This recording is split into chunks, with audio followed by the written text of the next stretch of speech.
Assalamualaikum warahmatullahi wabarakatuh. Waalaikumsalam warahmatullahi wabarakatuh. Wabarakatuh. Rabbi shrah li sadri wa yassir li amri wahlul 'uqdatam min lisani yafqahu qawli. Selamat sore teman-teman semua, mak-mak Depok dan wah ada Mbak Sania nih dari Garut, Masya Allah. Ikutan gabung ya Mbak Sania. Alhamdulillah kita bisa ketemu di sore hari ini yang insya Allah hari dan waktu yang penuh keberkahan, sore di hari Jumat ba'da asar, dan juga insya Allah kita akan mengikuti majelis ilmu yang akan disampaikan oleh uh, teman kita Maita. Sebelumnya puji syukur kepada Allah Subhanahu Wa Taala karena memberikan nikmat sehat, waktu luang, dan dalam apa ya, dalam suasana yang nyaman gitu ya, kita bisa bertemu di sedekah ilmu sore hari ini. Semoga senantiasa keberkahan Allah curahkan kepada kita dan keluarga kita semua. Amin ya Allah.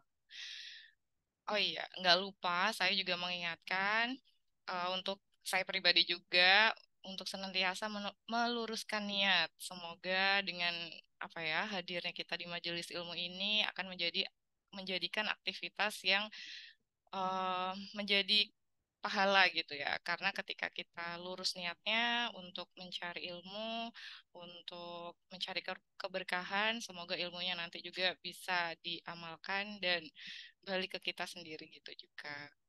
Nah, sebelumnya saya juga mau membacakan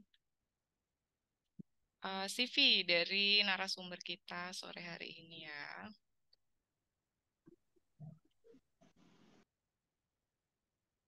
Nah, narasumber kita pada sedekah ilmu sore hari ini adalah Maita Royhana. Beliau adalah founder keluarga Hebat ID, juga leader dari Muslim Dream Family. Masya Allah.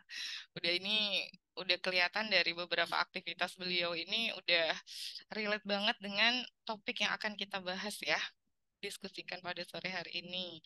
Beliau juga aktif sebagai dosen, kemudian empowerment mentor, juga penulis. Masya Allah, aktif banget nih Mak Ita nih.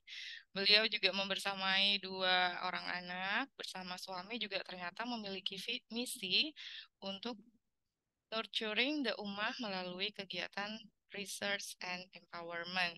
Masya Allah, berarti tidak hanya Maita yang beraktivitas untuk masyarakat, tapi juga ternyata bersama dengan keluarga gitu ya.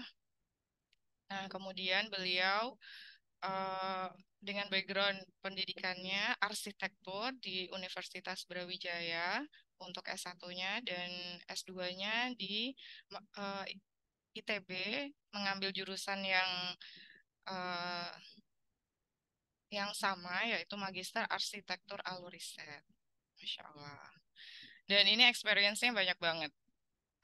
Tadi seperti yang dua yang sudah disebutkan, juga menjadi dosen, penulis, juga ada co-founder Bright Talk Indonesia, juga aktif sebagai podcaster.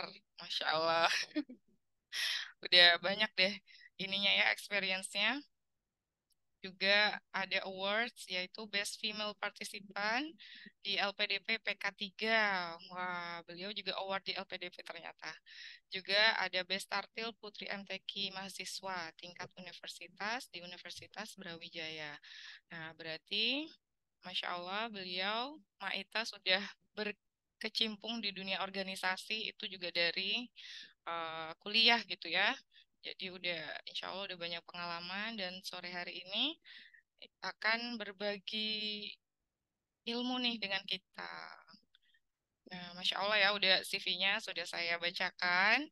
Terus topiknya juga menarik ya teman-teman. Karena apa ya, judul atau topiknya ini memberikan gambaran sebuah keluarga yang visioner. Karena reuninya nggak hanya di dunia, tapi ngajaknya reuninya di surga gitu, Masya Allah ya. Nah, tanpa berlama-lama lagi, saya sampaikan pantun dulu nih, biar nggak tegang gitu ya, biar rileks dulu. Saya juga masih belajar, tapi kita coba dulu ya pantunnya. Pagi cerah jalan ke pasar, pulangnya bawa Cakep. semangka. Pulangnya bawa semangka berwarna merah. Cakep. Yuk kita simak webinar Reuni Keluarga di Surga bareng Mak Ita Royhana. Mangga Mak Ita, saya silakan. Yuk. Bismillahirrahmanirrahim. Assalamualaikum warahmatullahi wabarakatuh. Mama semuanya, especially Waalaikumsalam. mama Waalaikumsalam internasional. warahmatullahi. Alhamdulillah senang sekali bisa berbagi ya di rumah IP Depok ini. Ini juga sempat menjadi apa namanya mama yang aktif di IP Depok ya. Alhamdulillah senang sekali bisa ketemu mama yang sekarang luar biasa berkiprah ya di Profesional Depok. Salam kenal, saya Tarin Hana. Hari ini saya izin berbagi ilmu dan mungkin ilmunya mungkin agak sedikit nyerempet-nyerempet ya, ada keislamannya gitu dengan background yang saya tekuni gitu ya. Jadi makanya hari ini ingin sharing tentang reuni keluarga di surga. Saya izin posting terlebih dahulu ya, mak-mak ya. Jadi saya mau disclaimer dulu bahwa saya di sini bukan yang paling bagus gitu ya, bukan yang udah paling oke dan seterusnya enggak, tapi kita bareng-bareng sama-sama belajar. Kami juga belajar dan apa yang kami pelajari, kami izin berbagi gitu ya kepada anak semua. Semoga ini bisa menjadi penyemangat, bisa menjadi apa ya, bisa menjadi spirit gitu ya, bisa menjadi inspirasi buat keluarga kita semua di ibu profesional. Nah, ini keluarga di surga. eh, Kenapa ya kita perlu bahas ini? Saya ingin tanya kepada mama yang hadir ini, Masya Allah. Mungkin yang hadir isinya 10 orang ya, tapi kalau Allah bilang dalam Al-Quran kalau ada 10 orang yang sabar itu bisa bisa jumlahnya gitu ya setara dengan 200 orang gitu. Jadi Masya Allah, Insya Allah, walaupun jumlah orang yang hari ini hadir mungkin tidak banyak, tapi semoga spiritnya melebihi jumlah kehadirannya. Saya ingin tanya kepada mama semuanya, eh, kalau saya tanya gitu, kenapa sih kita itu mesti berkeluarga sampai ke surga? Kira-kira ada yang punya jawabannya enggak ya? Kenapa mama merasa kira-kira, saya mau deh dengerin Zoom ini nih gitu. Merasa relate, mungkin ada yang merasa bahwa, oh dia sih, mungkin iya ya reuni keluarga di surga. Tapi kenapa ya? Kenapa kita mesti reuni keluarga di surga? Ada yang mau berbagi? Mungkin kenapa berkeluarga sampai surga? Kenapa enggak di dunia aja? Atau kenapa enggak misalnya udah kalau sampai apa namanya sampai akhir hidup kita gitu ya. Kenapa ada yang mau? Raisa mungkin atau cek dan yang punya kaitan kenapa kita berkeluarga sampai ke surga? Ada yang Ya, mau Mak. menyampaikan? Tidak perlu malu, Mak. Nggak perlu malu ya. Jadi saya mau mulai ini dengan sebuah pertanyaan memang. Kenapa sih kita mesti berkeluarga sampai ke surga? Gitu. Nanti silahkan dirembukan ya. Eh, jadi saya ingin berbagi kepada anak semuanya. Kenapa kemudian karena yang kekal bahagianya di surga, insya Allah gitu ya. Kenapa sih kita kok mesti ke surga gitu? Emang ada apa di surga gitu kan ya? Emang kenapa gitu ya? Kenapa harus reuninya di surga gitu? Dunia sementara di sana yang abadi. Nah, saya ingin melanjutkan ya pertanyaan tadi dengan ini. Dari mana sih kita itu bermula? Kita tuh awalnya dari mana? Kita ada di dunia ini tuh awalnya dari mana? Ada yang mau jawab? Kita semua datang ke sini itu awalnya dari mana? Dari mana kita sebelum ada di dunia ini? Dari kehidupan yang seperti apa gitu? Apa jawaban tepatnya gitu ya?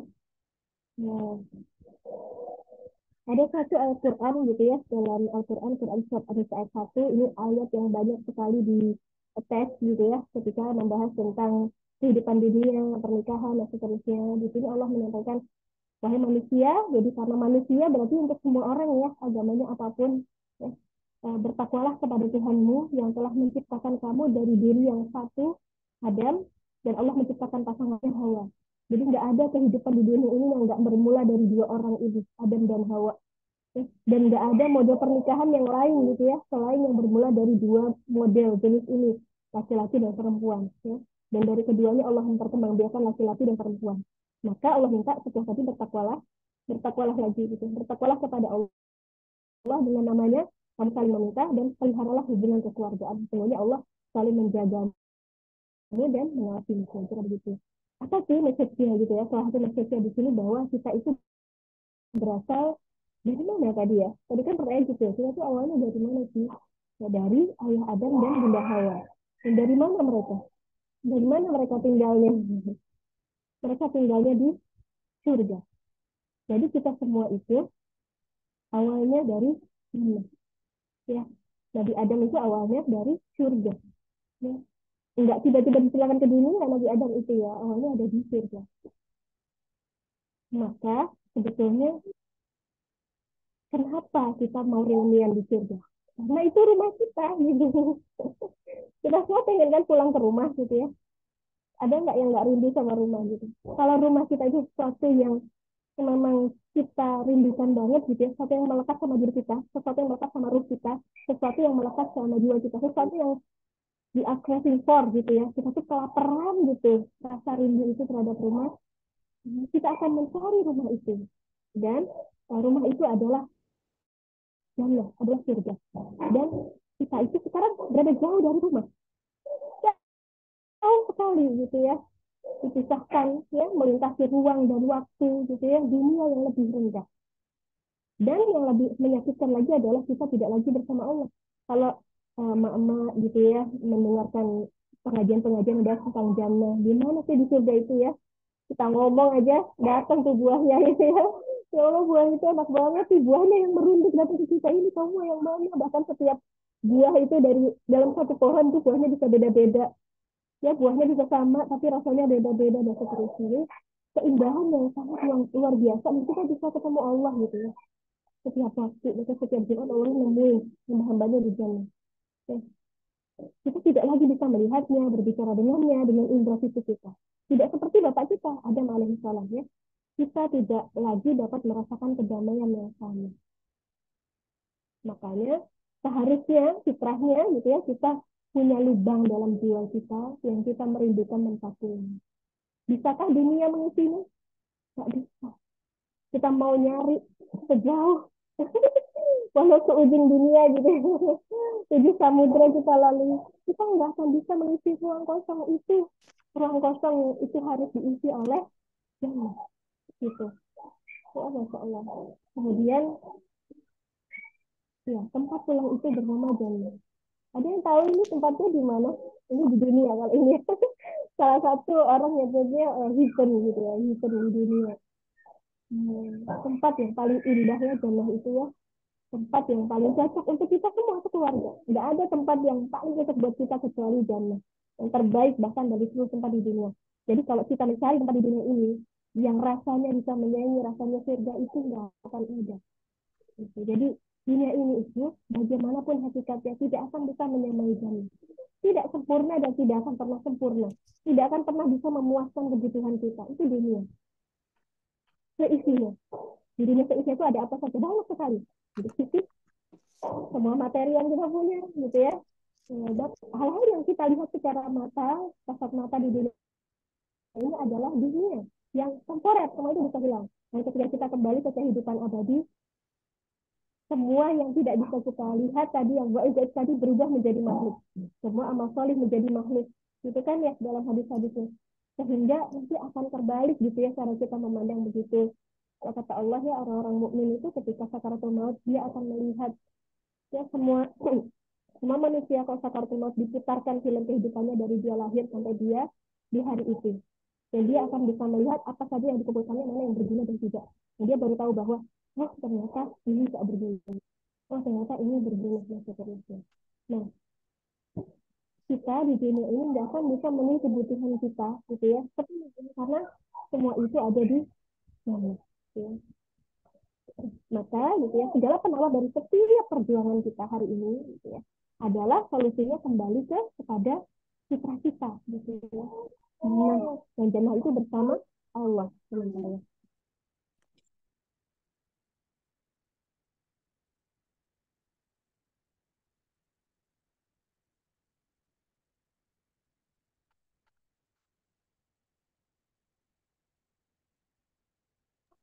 Jadi kita nggak akan bisa merasakan kesembuhan gitu ya. Sekarang ada banyak istilah mental health, seperti itu. Kita nggak akan bisa benar-benar sembuh kecuali kita kembali kepada fitrah kita, yaitu dekat dengan sang pemilik hati kita secara hati, jiwa, dan pikiran. Itulah kenapa kita pengen ke surga sama-sama, kita pengen sekeluarga ke sana, kita ingin merasakan semua itu, rasa pulang itu, gitu ya. Kita pengen, ibaratnya kita udah perjalanan jauh, kalau misalnya habis pergi, terus pulangnya sendirian, kan nggak enak ya. Ada orang-orang yang safar, kemudian pulangnya nikah. Itu aja udah nggak enak, apalagi terjadi musibah. Ya, na'udzubillah min dzalik. Terjadi musibah, terus pulangnya nggak bisa bareng-bareng. Kan nggak enak. Nah, kita pengen merasakan semua itu bersama-sama, bukan sendirian. Itulah kenapa kita pengen reuni di surga. Dan ini Allah bahas dalam Al-Quran, Quran surat 21 sampai 28. Bahwa orang-orang yang beriman beserta anak cucu mereka yang mengikuti mereka dalam keimanan, kami pertemukan mereka dengan anak cucu mereka di dalam surga. Dan nggak dikurangi sedikit pahalanya, bahkan bisa ngasih pahala buat saudaranya, buat anggota keluarganya. Ya.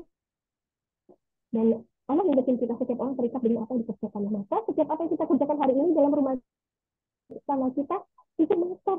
Setiap apa yang kita lakukan ya kepada anggota keluarga kita itu mengetar gitu. Karena Allah itu melihat gitu ya, Allah melihat. Dan di sini ada dimension gitu ya. Orang-orang ini, orang-orang yang dikasih akses gitu ya, tiket ke jannah itu adalah mereka yang sesungguhnya kami dahulu waktu berada di tengah-tengah keluarga kami merasa takut akan diazab. Jadi Allah kasih ciri khas nih. Keluarga yang akan pulang ke jannah itu adalah keluarga yang mereka takut sama Allah di dunia itu. Mereka punya ketakutan sama Allah.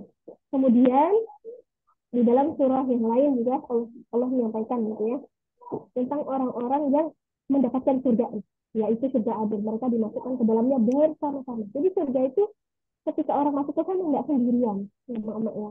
Nggak ada orang masuk surga sendirian, gitu, bersama kelompok-kelompoknya.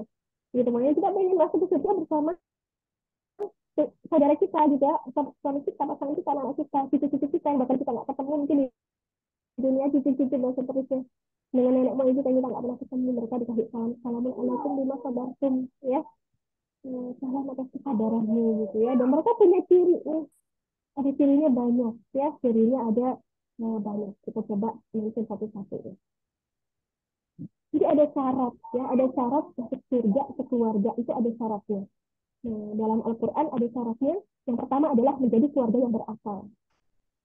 Jadi menjadi keluarga berakal itu bukan sesuatu yang sepele ya di dalam agama Islam gitu ya, ketika seorang Muslim itu sesuatu yang harus diperjuangkan. Jadi keluarga yang berakal, berilmu, bisa menggunakan akal sehatnya dengan baik gitu ya, sehingga dia bisa membedakan yang baik dan buruk gitu ya. Mampu mengambil pelajaran, mengambil hikmah dari setiap kejadian gitu ya, nggak mengulangi kesalahan yang sama ya gitu ya, memenuhi janji kepada Allah ya, memenuhi janji pernikahan dengan sungguh-sungguh, menyambung estafet segala kebaikan ya, jadi nggak membiarkan potensi kebaikan itu hilang begitu aja, tapi segera diambil. Oh, ada peluang kebaikan nih gitu ya di rumah, diambil gitu.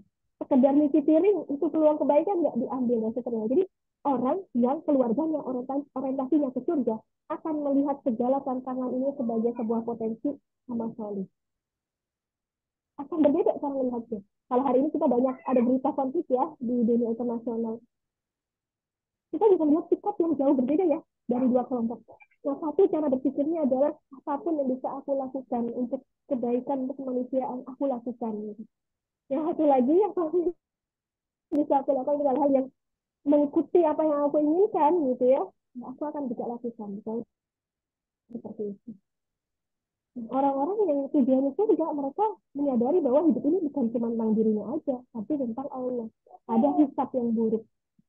Itulah karena itu mereka sabar. Orang yang punya tingkat kesabarannya, orang bilang kesabarannya tinggi banget gitu ya. Iya, karena mereka mencari keridhaan Allah. Mereka nggak cari ridhonya manusia. Mereka nggak peduli dengan orang dukung enggak, ya kebaikan yang aku lakukan enggak. Tapi karena tadi, oh aku orang yang berakal, mampu mengambil pelajaran, aku menyambut estafet kebaikan, oleh karena itu aku segera melakukan kebaikan dengan sabar, dengan mencari keridhaan Allah.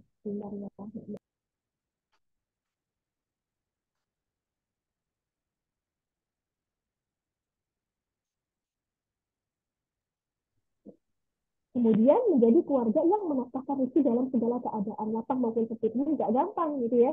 Ada keluarga yang mungkin dalam kondisi lapang bisa bersedekah, tapi dalam kondisi sempit nggak bisa. Atau dia sebaliknya, ketika sempit justru mudah bersedekah, tapi ketika lapang lupa lalai gitu ya. Maka kita jangan sampai menjadi keluarga yang seperti itu. Tapi jadilah keluarga yang dalam keadaan apapun itu mau menafkahkan rezekinya.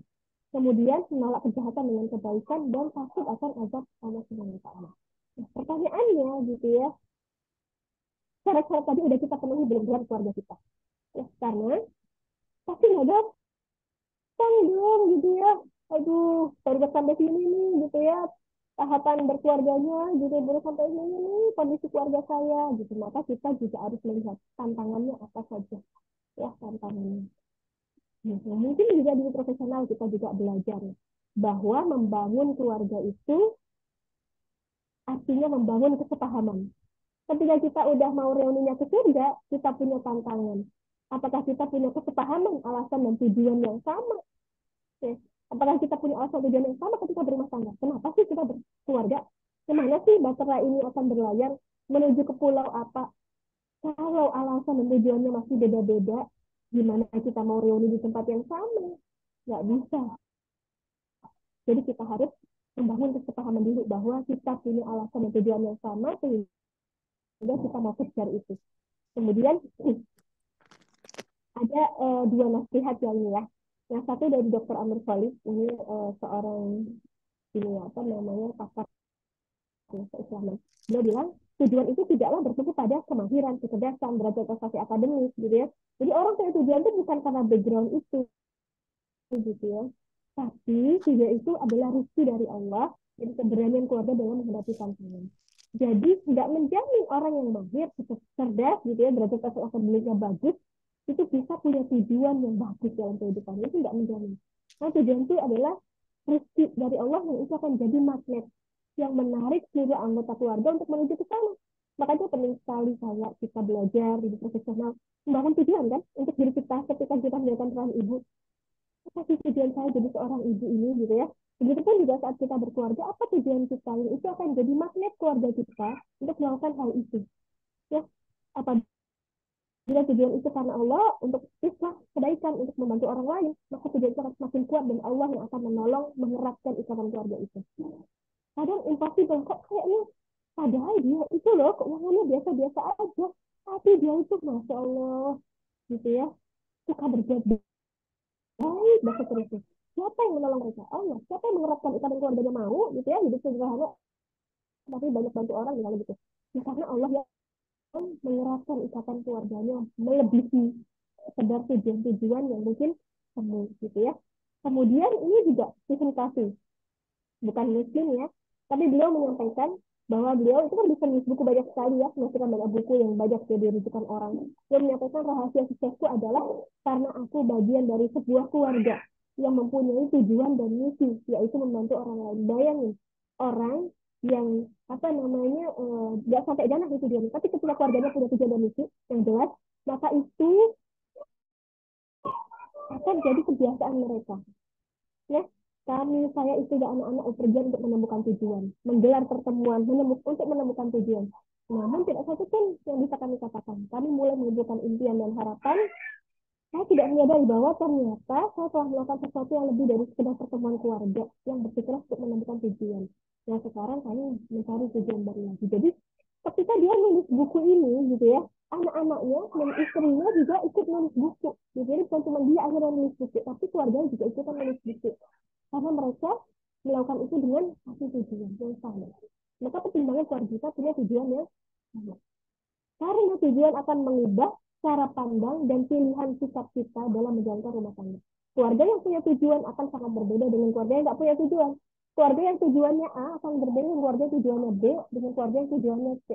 Keluarga yang tujuannya segini gitu kan berbeda dengan keluarga tujuannya segini gitu yang lebih lebih tinggi, lebih panjang daripada itu. Ada sebuah kisah tentang seorang ayah ya. Yang ayah ini tuh tadinya sedih banget karena anaknya itu perempuan semua 4. Jadi di negara tersebut, di kota tersebut gitu ya, kayaknya jelek banget kalau punya anak perempuan semua gitu ya. Nggak ada yang bisa diandalkan kan, biasanya anak laki-laki ya yang dibanggakan. Tapi kemudian kesedihan beliau itu menggerakkan beliau untuk mengubah tujuannya. Ya, jadi karena tadi orientasinya, cara pandangnya adalah seperti itu diubah. Oh, anak-anakku bisa menjadi penghafal Al-Quran. Akhirnya anaknya satu persatu dididik dengan Al-Quran. Apa yang terjadi? Semua keempat-empat anaknya itu menjadi guru Al-Quran dan mereka punya madrasah Al-Quran yang itu lama-lama jadi besar dan mendidik anak-anak sesamping itu gitu, lewat keluarganya. Tujuan bisa sangat mengubah gitu ya, sangat mengubah keadaan sebuah keluarga. Yang kedua adalah membangun strategi. Udah punya tujuan, caranya ke sana bagaimana? Eh, saya punya tujuan ke Surabaya. Gimana caranya ke sana? Perlu rujukan, ya kan? Sebagai kompas perjalanan. Siapa yang kita rujuk? Ya, perlu pemimpin dan tim sebagai nahkoda dan awak yang bersama-sama berkolaborasi. Jadi nahkodanya jelas siapa, timnya jelas. Nahkodanya memimpin dengan jelas, yang dipimpin juga mengikuti dengan jelas. Perlu kesungguhan belajar dan berilmu karena ketika kita jalan nih kapalnya gitu ya menuju satu tujuan, pasti ada banyak rintangan yang kita hadapi, yaitu butuh ilmu, butuh belajar. Kalau kita nggak belajar, nanti nggak ada penyeimbang, nggak ada kotak senjata penyelamat ketika kita punya masalah-masalah dalam perjalanan menuju tujuan kita. Jadi ketika kita membangun strategi, menata peta menuju tujuan tersebut, pastikan punya rujukan. Keluarga seperti apa yang kita jadikan contoh gitu ya. Kemudian apa namanya eh, apa namanya referensi keluarga kita itu siapa gitu ya. Kemudian bagaimana cara memimpin dalam keluarga ini, kita belajar apa agar bisa merani keluarga kita gitu ya. Itu penting untuk didiskusikan dalam sebuah keluarga. Dan berkeluarga itu penting sekali nih ya. Jadi Dr. Amir Khalid menyampaikan ya dalam tulisan beliau bahwa dengan berkeluarga seseorang itu akan dinaungi kebutuhan-kebutuhan. Apa saja yang dinaungi? Orang butuh berkelompok dalam hidup. Di keluarga itu diberikan. Orang butuh memelihara agama, moral, dan akhlak itu bisa diberikan dalam sebuah keluarga. Jadi itulah kenapa penting banget kita itu membangun kelompok pertama itu adalah keluarga kita sendiri. Gitu. Kemudian memberikan perlindungan ketika terjadi musibah.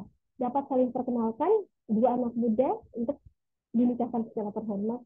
Dapat saling menopang kebutuhan materinya. Ada kotak infak keluarga. Jadi penting sekali institusi bernama keluarga ini gitu ya. Jangan sampai kemudian kita menganggap keluarga itu biasa aja, karena dengan kita menganggap keluarga biasa aja, hal-hal ini akan digantikan oleh peran lain. Si keluarga nggak bisa berkelompok, dia akan mencari kelompok yang lain di luar keluarga. Keluarga nggak bisa jaga agama, moral, dan akhlak, akhirnya orang mencari yang lain gitu ya. Keluarga nggak bisa jadi topangan musibah, nggak bisa jadi tempat untuk apa namanya mencari pasangan terbaik gitu ya, nggak bisa menopang keuangan. Akhirnya orang menggunakan cara-cara yang tidak mendekat kepada keluarga. Jadi penting sekali kita membangun keluarga kita menjadi tempat yang paling kokoh. Kemudian yang ketiga adalah konsistensi, kegigihan, dan keterbukaan adalah modal dalam sepanjang perjalanan. Jadi sebuah keluarga akan bisa mencapai tujuan gitu ya ketika dia menerapkan konsistensi, kegigihan, dan keterbukaan. Kita harus menyadari bahwa semua itu daya tahan. Kalau orang itu nggak konsisten, buyar kan apa yang dibangun. Kalau orang itu nggak disiplin, apa yang dibangun. Kalau orang itu tidak terbuka gitu ya, maka apa yang terjadi? Saling berprasangka gitu ya, saling berprasangka. Kemudian kita perlu menyadari bahwa samudra ini tidak tenang. Samudra ini nggak tenang ya, bahwa kita itu nggak mungkin berlayar di laut yang tenang, itu nggak mungkin. Jadi semua yang kita lalui itu justru kombinasi terbaik untuk menjadi pelaut yang tangguh. Semua turbulensi di dalam keluarga kita yang kita hadapi, itulah cara Allah untuk mendidik keluarga kita jadi keluarga yang tangguh. Bisa balik kakak, boleh ya.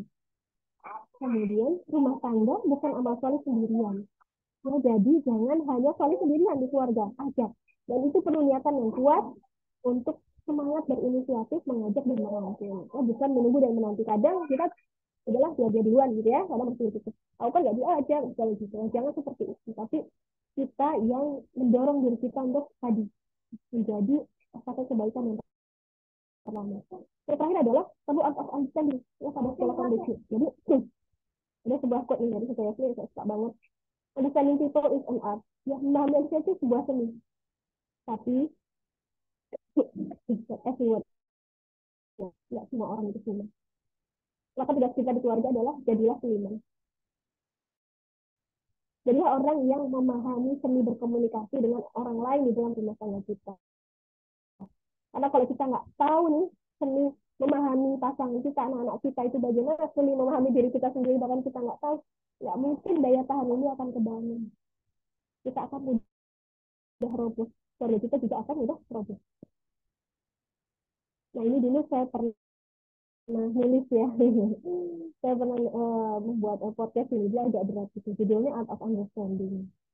Nah, saya berpikir gitu ya, Mama, bahwa penting ya orang itu bisa membaca. Itulah karena perintah pertama dalam agama kita itu adalah membaca. Kita terus pintar membaca setiap saat dan ada dalam hidup kita. Kita harus punya sense spirit, ya. Punya, ketika ada sesuatu kita harus bisa baca apa nih sebenarnya yang terjadi. It's the problem with the condition. Jadi baca itu bukan sekedar baca buku, bukan itu, tapi memahami konteksnya, memahami teksnya, memahami kondisinya gitu ya. Tapi baca aja nggak cukup. Sebagaimana Nabi SAW dulu sebelum beliau turun ayat tentang Iqra, ayat yang pertama apa yang beliau lakukan? Berulah, merenung diri, merenung pikirkan banyak hal, mensucikan dirinya dari keberhalaan. Maka kalau kita pengen punya kemampuan bisa membaca apapun yang ada di sekitar kita, gimana sih cara membaca keadaan ini, memahami pasangan kita seterusnya, banyak-banyak merenung diri. Banyak-banyak mensucikan diri dari berbagai macam keberhalaan. Banyak-banyak tasbihatin nafs gitu ya. Dengan itu kita nanti akan lebih mudah membaca segala hal. Membaca keadaan, membaca tanda, membaca makna, membaca realitas, apalagi membaca masa. Kemudian, jadi, oh gitu ya stepnya gitu kan ya. Oh ternyata stepnya kayak gitu. Jadi mulai dari mana gitu ya? Mulainya adalah dari diri sendiri. Ya. Jadi kadang kita bingung gimana ya mulainya. Udah tahu nih tujuannya, udah tahu step-stepnya. Mulai dari mana? Mulai dari sendiri. Dari mulai dari diri sendiri, dari kesadaran diri kita melangkah dan menentukan pilihan pada sikap dan respon terhadap apa yang Allah sampaikan kepada kita. Ini tugas kita pertama di keluarga itu adalah memberikan sikap dan respon terbaik atas apa-apa yang Allah takdirkan buat kita di keluarga kita. Itu step pertamanya. Ketika kita nggak mampu memberikan respon yang terbaik itu, sikap yang terbaik itu, kita akan terus berputar di ujian yang sama biasanya seperti itu. Jadi mulailah dari diri sendiri gitu ya. Dengan itu insya Allah kita melangkah, kita memperbaiki diri sebagaimana Bu Septi bilang bersungguh-sungguh di dalam, kamu akan keluar dengan kesungguhan itu. Kalau kita bersungguh-sungguh memperbaiki diri kita keluar dengan kesungguhan itu menular pada keluarga kita. Bagaimana kebaikan itu menular gitu ya. Kemudian lakukan peran terbaik dalam keluarga masing-masing, lakukan yang terbaik. Jadi perannya juga terbaik. Terus apapun yang kita lakukan yang terbaik. Bukan karena pasangan kita, bukan karena anak-anak kita, tapi karena Allah yang minta. Karena Allah yang minta kita melakukan hal itu, maka lakukanlah. Ya, lakukanlah karena kita rindu kembali kepada Allah dan kita mau pulang tadi ke surga bareng-bareng dengan keadaan nafsu mutmainnah, dengan keadaan jiwa yang jiwa yang diridhai Allah dan ridho sama Allah. Di dalam agama kita mendengar ya ada orang-orang terbaik yang jadi contoh. Di Quran dimention namanya. Nabi Adam, Nuh, keluarga Ibrahim, keluarga Imran. Seperti apa mereka keluarganya? Nabi Adam diuji syaitan, diuji anaknya membunuh saudaranya, gitu ya. Nabi Nuh diuji istri anaknya nggak taat. Nabi Ibrahim diuji keadaan sang ayah, ya, berpisah dengan istri dan anak, membeli anaknya bahkan diminta gitu ya. Keluarga Imran diuji tidak mampu memberi bersama anaknya. Kan kemarin jadi yatim piatu ya. Kemudian anaknya dititipkan kepada Allah semata. Gampang nggak keadaannya? Enggak. Kenapa Allah bilang Allah yang udah milih keluarga ini? Ini bukannya keluarga-keluarga yang bermasalah, gitu ya. Kalau orang dia sekarang bilang keluarga-keluarga yang masalahnya banyak, kok jadi contoh gitu ya misalnya. Kemudian kita lihat lagi, ada para ibu-ibu yang dimention sama Allah. Asia, ibu negara yang diuji, ya, dengan kondisi kepala negaranya yang luar biasa, ya, zalimnya. Khadijah, istri yang diuji dengan keadaan dakwah suaminya yang sulit. Maryam binti Imran ya diuji menjaga seorang anaknya, seorang diri dicipta dari anak itu dikandungkan sampai anak itu jadi dewasa penuh dengan fitnah kehidupannya, sampai jagain Nabi Isa sepanjang kehidupan beliau. Kemudian Fatimah binti Rasulullah, anak perempuan yang diuji mengurus ayahnya dan membantu dakwah. kondisi yang tadi yang enak kayaknya kondisinya gitu ya. Tapi kok mereka jadi teladan? Kenapa? Karena ternyata jalan menuju surga itu adalah jalan yang penuh ujian. Jadi kalau kita setelah mengikuti gitu ya ngobrol-ngobrol sore ini kembali ke rumah kita melihat ada banyak ujian yang kita lihat gitu ya, saya kasih ucapan selamat kepada mama semua. Berarti mama ada di jalan yang benar karena keluarga mama diuji. Itu ujian itu mungkin tampak begitu sulit ya ketika kita hanya mengandalkan diri kita untuk memenangkan ujiannya. Tapi kuncinya adalah kita andalkan Allah Subhanahu wa taala. Lepaskan diri kita kepada Allah untuk bisa menghadapi ujian-ujian tersebut. Karena kalau kita ngandelin diri kita aja, pasti nggak akan beres. Kita harus libatin Allah, minta tolong sama Allah. Ini saya dulu pernah nulis gitu ya, I love you like a tree. Gitu. Ini sebenarnya saya tulis sebelum saya menikah gitu ya. Yang tujuannya adalah bahwa saya harus bisa mencintai orang lain, mencintai keluarga saya sebagaimana sebuah pohon. Pohon tuh gimana sih ya? Menaungi, bergerak, dinamis gitu ya, rindang, kecil, melindungi gitu ya. Semuanya ada di situ, hewan-hewan lagi menyenangkan nggak? Oh, menyenangkan sekali. Boleh nggak gitu ya? Itu mencintai seperti pohon. Ya. Sebuah seni dari sesuatu adalah kita hidup dalam sesuatu itu. Begitulah kita dalam hidup kita akan dikatakan hidup ini sebuah kita bisa menjalani seninya hidup ini kalau kita benar-benar hidup di dalam situ. Kita benar-benar bisa merasakan segala sesuatu ini, peran-peran yang kita jalani di muka bumi ini. Dan Allah pun memang dalam Al-Quran, jadilah sajaratun thayyibah, pohon yang baik, di mana Allah meletakkan diri kita di situ. Jadilah pohon itu. Gitu ya. Jadi dalam keluarga kita, jadilah pohon yang baik itu dalam keluarga kita. Dan kemudian ini ya, ada ayat Al-Quran yang sangat indah, bahwa orang-orang nanti diantar ke dalam surga secara berombongan. Kemudian kebijakannya berkata, kesejahteraan dilimpahkan atasmu, berbahagialah kamu, dan masuklah kamu kekal di dalamnya. Ya. Jadi kalau sudah di sini ya, udah kita tahu bahwa apa namanya orang masuk ke surga bareng-bareng, masa kita ingin masuk surga sendirian, jangan ya. Gitu. Insya Allah itu aja yang saya bagi sore hari ini. Semoga bermanfaat. Mohon maaf lahir batin kepada bapak semuanya. Saya kembalikan kepada Masya Allah. Kita jadi diingetin lagi ya sama Mak Ita, kampung halaman kita di mana gitu. Ternyata kampung halaman kita itu di surga ya, kalau mengikuti merunut dari Nabi Adam dan Hawa yang merupakan apa cikal bakal adanya manusia gitu. Nah, Masya Allah tadi udah diingetin juga sama Maita gimana nih caranya gitu kan. Caranya biar bisa reuninya di surga bareng-bareng, gak hanya sendirian gitu. Nah, mungkin ini masih ada waktu nih, sekitar 12 menit buat teman-teman yang mau nanya. Nggak usah malu, nanti daripada kepikiran ya, tadi ada yang bingung atau apa, jadi langsung aja bisa raise hand atau di kolom komentar juga bisa, insya Allah nanti saya bacakan. Gimana? Atau ada yang mau langsung open mic? Ayo mah, kapan lagi nih bisa ketemu Maita dan ngobrol bareng nih? Oke, Mak Lilis, mangga Mak. Bismillahirrahmanirrahim. Assalamualaikum warahmatullahi wabarakatuh. Sebelumnya jazakumullah khair untuk Mak Ita ya sudah mau berbagi ilmunya ke kita semua. Aku dari tadi ini sih maksudnya sampai pengen nangis gitu ya Mak. Maksudnya kadang-kadang tuh cita-citanya besar gitu ya. Kita tuh pengen masuk surga gitu sama-sama sama keluarga. Cuma tuh kadang dalam prakteknya ya, apalagi akhir-akhir, maksudnya bukan akhir-akhir ya, sering gitu loh aku nggak mampu mengontrol diri aku gitu. Jadi kadang-kadang suka mikir, ya Allah aku bahkan nggak bisa mengendalikan diri aku gitu. Aku nggak bisa mengatur emosi aku ketika misalnya aku berhadapan sama anak gitu.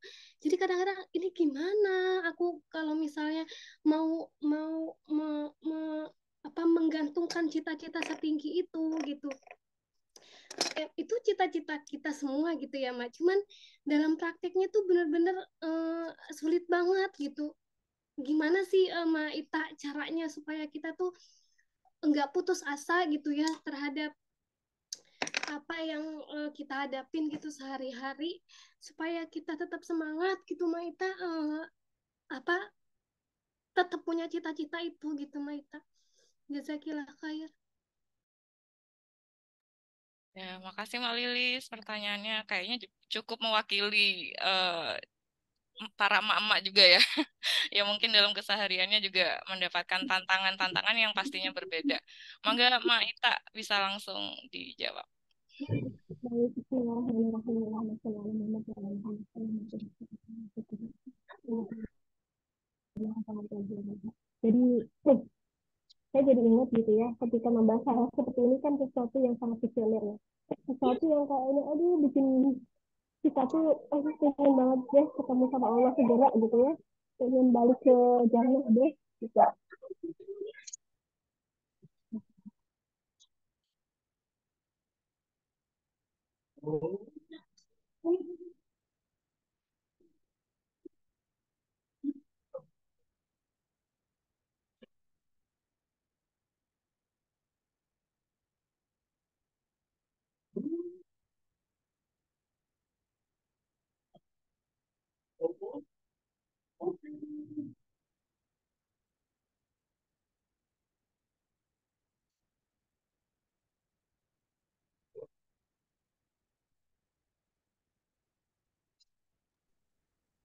Jadi, saya ingat ya, tantangan yang sama diajukan oleh Abu Bakar As-Siddiq Rasulullah SAW. Ya Rasulullah, rasanya kok dengan gitu ya. Jadi iman rasanya naik ke langit gitu. Itu begitu pulang di keluarga, kok rasanya berat lagi gitu. Bukan kita, gitu. Apalagi kita gitu. Jadi kemudian tadi Mak bilang tentang karena kita tuh putus asa gitu. Tapi Allah bilang dalam Al-Quran kepada orang yang paling melampaui batas saja gitu. Wahai hamba-hambaku yang melampaui batas, la tayasu min ruhillah. Jangan berputus asa dengan rahmat Allah. Insya Allah ya. Saya yakin memang di sini tuh nggak ada yang melampaui batas gitu.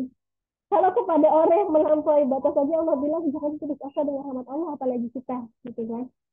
Nah, maka nasihat Nabi kepada Abu Bakar tadi adalah saatan-saatan, sebentar-sebentar Abu Bakar. Ini sedikit-sedikit gitu. Sedikit kita berasa beriman, jadi ketemu keluarga kita, sore-sore lagi, tadi lakukan keimanan lagi, itu sebentar-sebentar. Kita bukan malaikat yang konsisten beriman sepanjang waktu gitu. Memang begitu sunatullahnya. Jadi pasti kita akan merasakan up and down, dan di situ semua. Disitulah ibadahnya. Bayangin aja eh, kalau orang sudah menikah gitu ya, dia udah punya separuh agama dan dia punya menggunakan sisanya gitu.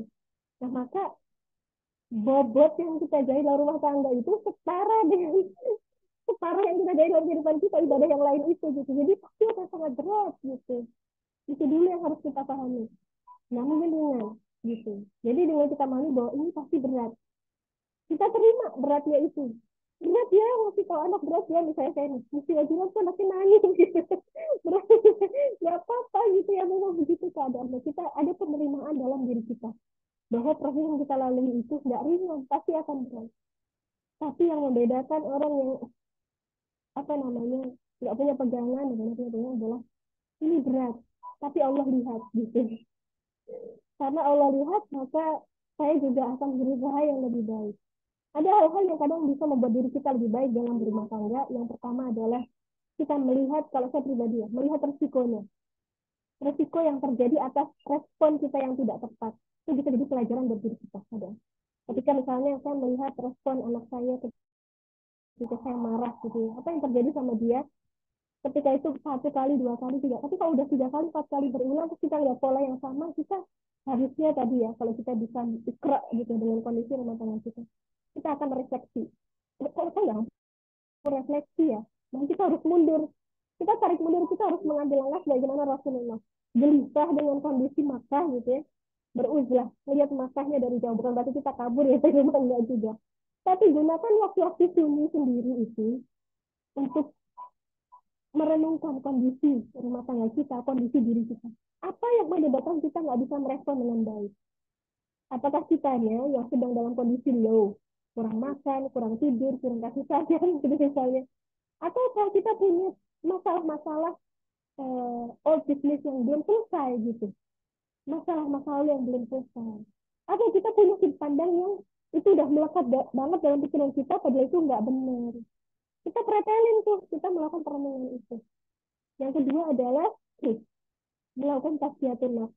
Ya, kita membersihkan hati kita dari segala keberhalaan, termasuk berhala bernama anak dan suami itu. Gitu ya. Lepaskanlah kita dari mereka gitu, bahwa jangan melakukan ini karena mereka gitu.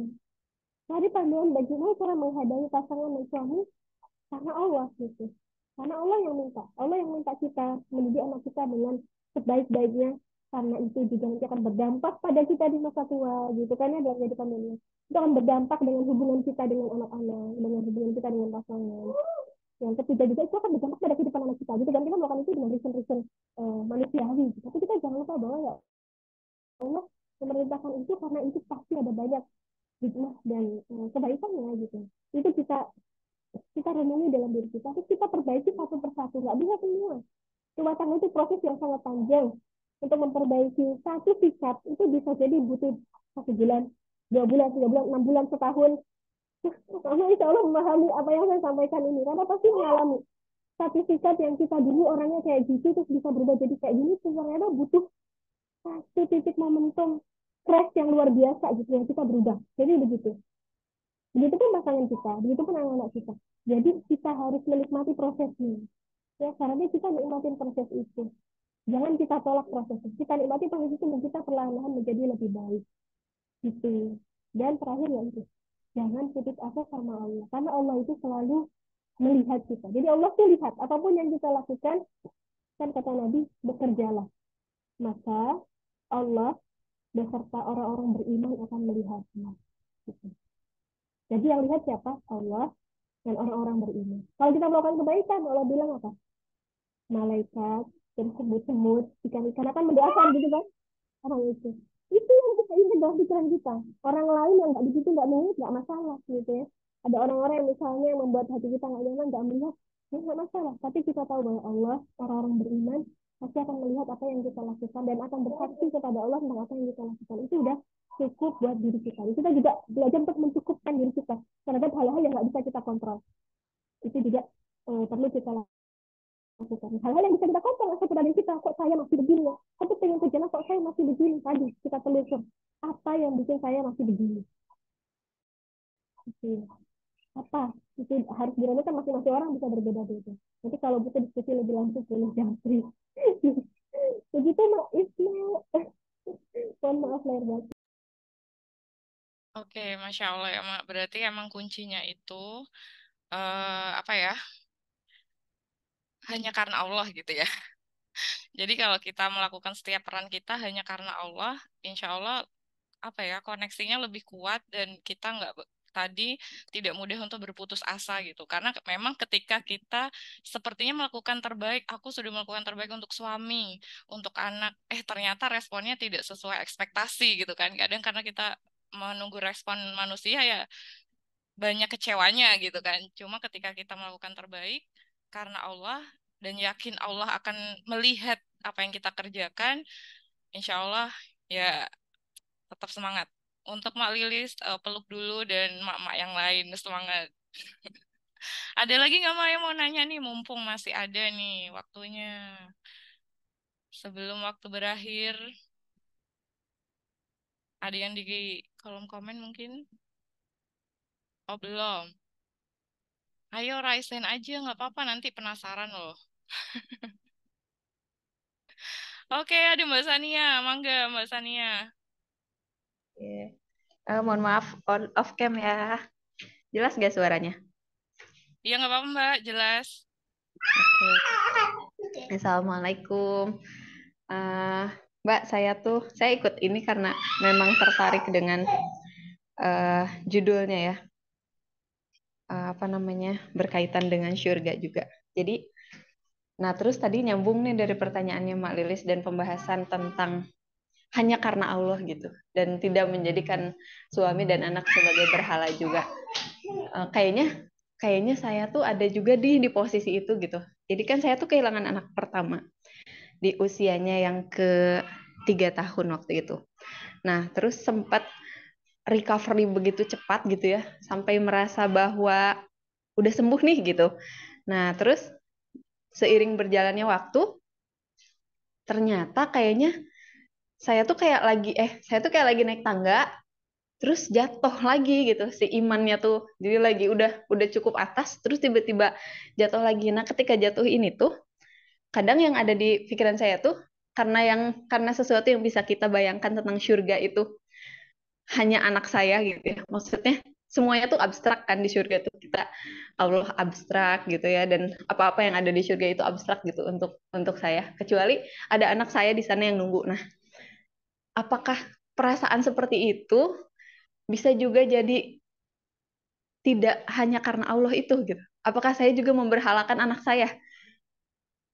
Sampai akhirnya kayaknya kok sekarang tuh susah banget untuk merasakan kenikmatan dalam beribadah gitu. Kayak terlalu merasa capek gitu, kayak hidup ini tuh kayak saya tuh nggak tahu ngejar apa, tapi saya tuh nggak punya kenikmatan di beribadah itu gitu.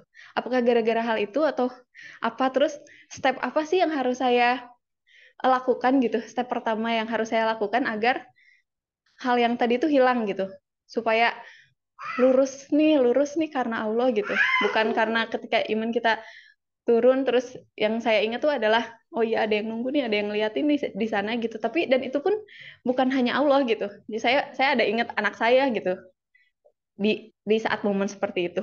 Kayak gitu mungkin.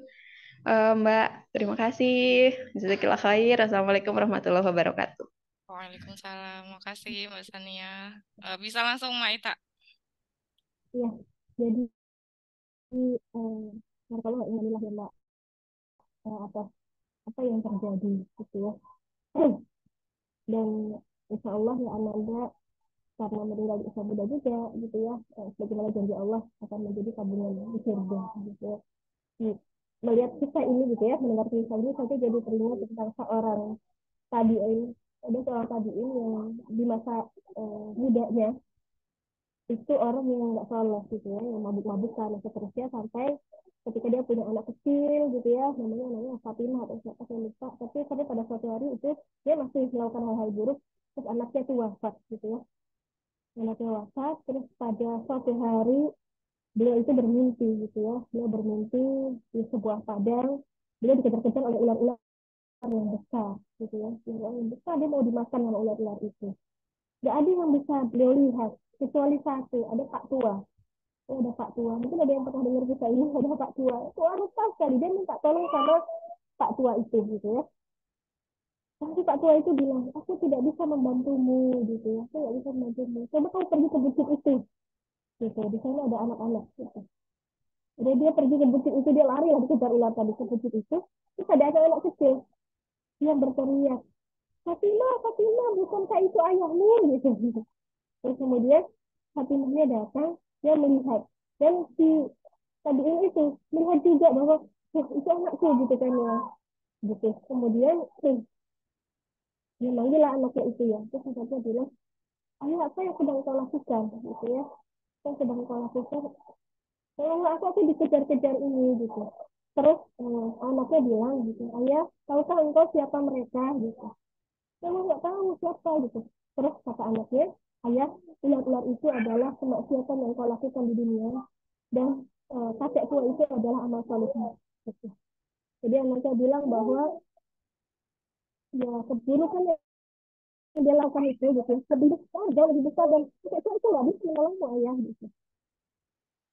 Insya Allah itu kisah yang bikin saya itu nggak salah tadi ini namanya Yahya bin Mu'adz atau siapa yang diperkenalkan kalau ini atau Malik bin Umar itu.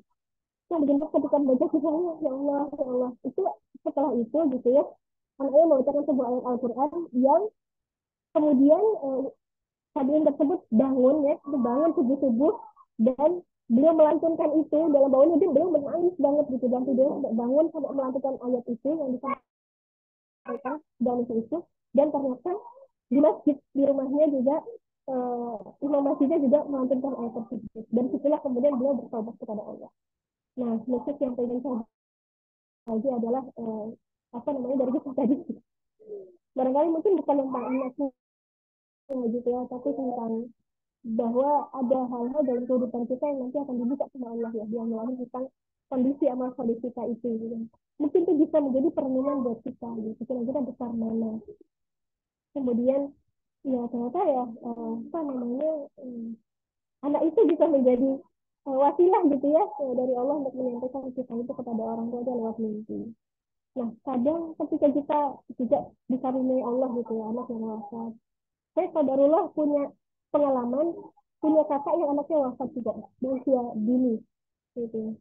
Dan yang saya lihat dari kepribadian beliau gitu adalah selepas itu dan semakin ke sini gitu beliau sangat berhati-hati untuk berkomentar terhadap segala sesuatu gitu. Jadi apa namanya berubahnya kepribadian beliau adalah beliau orang yang sangat berusaha untuk menerima takdir Allah gitu apapun gitu. Jadi tidak mudah merespon segala sesuatu, nggak reaktif gitu. Kalau ada apa, bahas apa, beliau nggak tahu, beliau cenderung lebih milih diam dulu gitu ya, senyum dulu. Kalau dia nggak tahu, beliau aku nggak tahu gitu ya. Aku nggak tahu harus jawab apa gitu. Jadi ini juga saya mendengar kisah ini uh, juga kisah yang mirip ya tentang seorang ibu ini dulu dengar dari seorang ustazah dari Libya gitu yang menceritakan ibu yang ditinggal wafat anaknya yang pertama saat itu ibunya tapi nggak terima posisinya sampai orang-orang datang ibunya masih inilah nggak terima anaknya kembali kepada Allah kemudian beliau diuji lagi anaknya wafat dari situ beliau belajar untuk kemudian beliau nggak ngomong apa-apa setiap orang yang takziah gitu beliau cuma iya mendengarkan gitu terus dia bilang aku tidak akan mengatakan sesuatu yang membuat Allah tidak ridha gitu yang tidak menjadi pelajaran juga bagi saya ya ketika melihat kisah-kisah itu bahwa ada hal dalam kehidupan kita yang sangat turbulent gitu ya bermacam-macam saya juga mengalami pengalaman kehilangan juga maksudnya waktu kecil ayah saya wafat saat saya baru menikah ibu saya juga wafat saat saya SMA sahabat saya wafat gitu ya jadi saya ada beberapa orang dalam kehidupan saya yang sangat dekat itu diambil Allah satu persatu gitu jadi saya ngerasain bahwa wah ini maksudnya apa tapi satu message yang saya ambil ketika Allah mengambil orang-orang yang dekat dengan kita gitu ya Allah itu pengen kita hanya bergantung kepadanya itu aja sih jadi kita belajar dari Nabi ya Shallallahu Alaihi Wasallam Nabi itu kurang bagus apa nasabnya tapi Nabi itu Allah ambil satu-satu keluarganya tapi satu benar-benar satu diambil gitu ya ya apa namanya nggak dipisahkan gitu karena Allah pengen Nabi itu hanya bergantung sama Allah barangkali gitu ya Mbak juga gitu mendapatkan message yang sama bahwa Allah tuh pengen kita itu hanya bergantung kepadanya apa kita punya jaminan jannah atas apa yang kita kehilangan atasnya begitu ya tapi gitu ya tapi sekali lagi ada hadis juga yang lain tentang bahwa kita masuk ke jannah itu karena rahmat Allah Subhanahu wa taala bukan karena amal soleh kita anggaplah anak itu amal soleh kita gitu tapi kita masuk jannah bukan semata-mata anak kita tapi ada peran Allah yang sangat besar tentang hal itu maka gimana caranya kembali setelah udah naik terus kemudian turun lagi banyak solusi yang ditawarkan oleh banyak orang untuk kembali gitu ya tapi satu yang paling mujarab menurut saya Al-Quran kembalilah kepada Al-Quran obat dari segala obat penawar dalam pahitnya kehidupan itu bernama Al-Quran dari mana memulainya agar kita lebih memahami hubungan kita dengan Allah Subhanahu Wa Taala saya saranin kalau Mbak berkenan gitu ya saya tuh punya satu kajiannya Ustaz Nu'man Olikan tentang tafsir Al-Fatihah ada teks subtitle bahasa Indonesia di YouTube bisa dicari kurang lebih ada 7 episode mungkin ya kalau nggak salah sesuai dengan jumlah ayatnya yang itu membedah tentang surah Al-Fatihah yang akan membantu kita memahami hubungan kita sama Allah tuh kayak gimana sih sebenarnya gitu semoga itu menjadi awal mula kita bisa memahami bagaimana cara kita kembali gitu kalau dia sudah Yasmin bilang gini setan nggak tahu ketika ngedorokin gitu ngedorong Nabi Adam turun ya ke dasar laut gitu dia nggak tahu bahwa manusia itu turun ke dasar laut tuh buat ngambil mutiara buat naik lagi. Dia kira dia akan tenggelam tapi ternyata enggak. Dan begitu pula dalam kehidupan kita gitu. Ada momen-momen yang Allah memang takdirkan ya. Jadi kalau sudah terjadi ya itu qadarullah ya. Allah takdirkan kita tuh jatuh terperosok jauh ke bawah gitu. Tapi apa namanya gamenya ada banyak mutiara sama yang bisa kita ambil buat kita bawa naik lagi. Jadi pesannya harus bisa berenang, Mbak, dalam kehidupan ini. Jangan sampai tenggelam gitu. Karena kita sudah berada di samudera yang luas. Ada yang perlu kita bawa ke kapal kita, tapi ada yang harus kita tinggalkan. Maka ya kita cek kembali perbekalan apa yang harus ada dalam kapal kita, mana yang harus kita tinggalin biar kita bisa berlayar dengan baik-baiknya dan selamat sampai tujuan. Walau alam bisa, semoga bermanfaat. Wah, Masya Allah ya. Ternyata jurus comeback-nya adalah mendekat dengan Al-Quran gitu ya, Mbak. Karena Al-Quran merupakan pedoman yang datangnya langsung dari Allah, yang panduan uh, yang udah detail, cukup detail untuk menjelaskan tujuan kita, gimana caranya gitu kan, dan batasan-batasan yang perlu kita pelajari dan ini laksanakan gitu, perintah dan larangannya. Masya Allah sih, emang tidak mudah, tapi kita wajib memulai, memulai gitu ya, untuk lebih mendekatkan diri kepada Allah. Oke, mungkin udah jam 5 kurang nih ya. Masya Allah. Ternyata nggak berasa, teman-teman. Coba saya cek oh di kolom komentar nggak ada pertanyaan ya. Ucapan terima kasih buat eh, Maita untuk sharingnya, juga apa ya, nasihat gitu ya untuk kita-kita emak-emak yang berjuang dengan perannya yang menghadapi tantangannya masing-masing.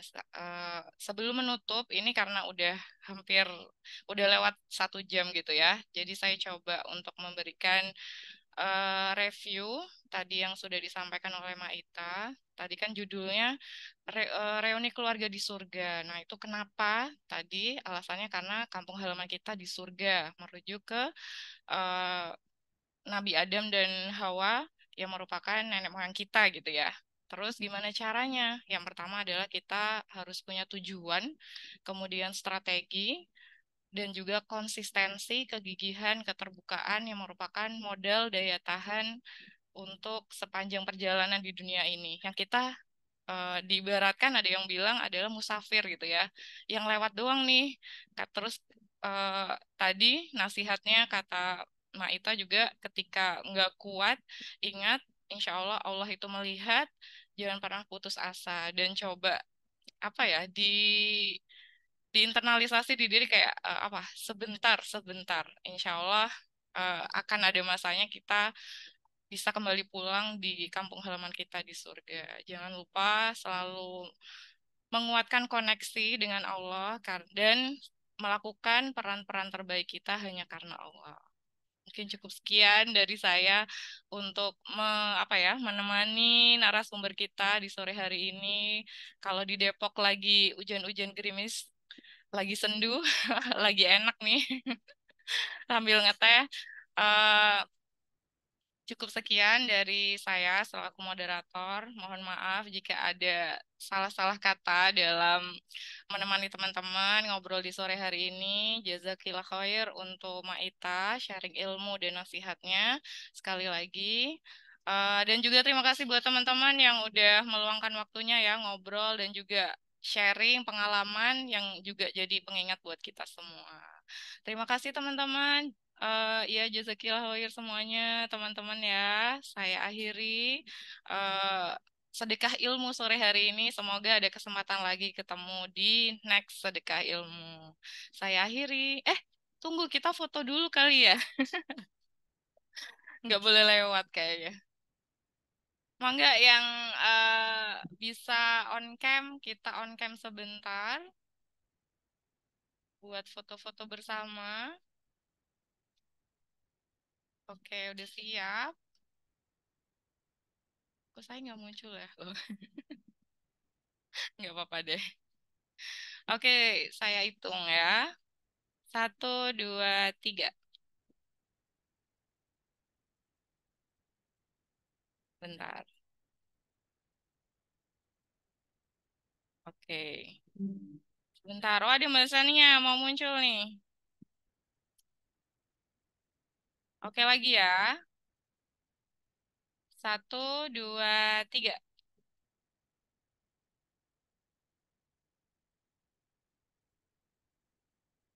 Oke. Ada yang bisa print screen juga nggak, Mak? Kok aku nggak muncul loh? Ini saya muncul Mbak, ini tak kirim ya. Oke, sip. Makasih, Mak. Oke, terima kasih Mama semua.